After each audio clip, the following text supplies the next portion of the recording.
Hand पकड़ो, hand पकड़ो।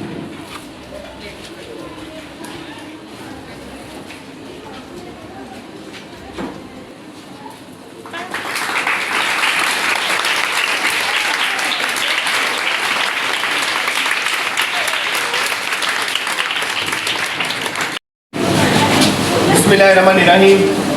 आप सब टीचर्स को और सब स्टूडेंट्स को जो है वो जनाब सी स्कूल का गर्ल्स कैंपस जो है वो मुबारक हो।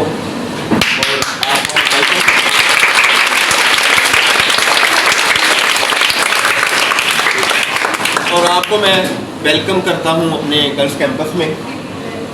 इसके साथ मैं चाहता तो हमारा दिल था कि आज का जो इस कैंपस का इफ्तिताह है वो मेरी वालदा करें, लेकिन उनकी कुछ तबीयत ठीक नहीं थी है, उस वजह से वो नहीं आ सकी। तो ये कैंपस का जो इफ्तिताह है वो हमारे बच्चों ने किया है आज।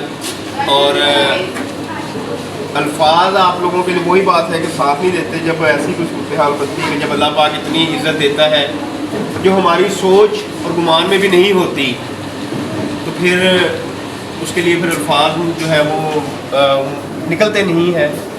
तो आप सबको वेलकम और बहुत ज़्यादा शुक्रिया अल्लाह ताला का की ज़ात का, जिन्होंने हमें इन इज़्ज़तों से नवाजा है। Thank you so much.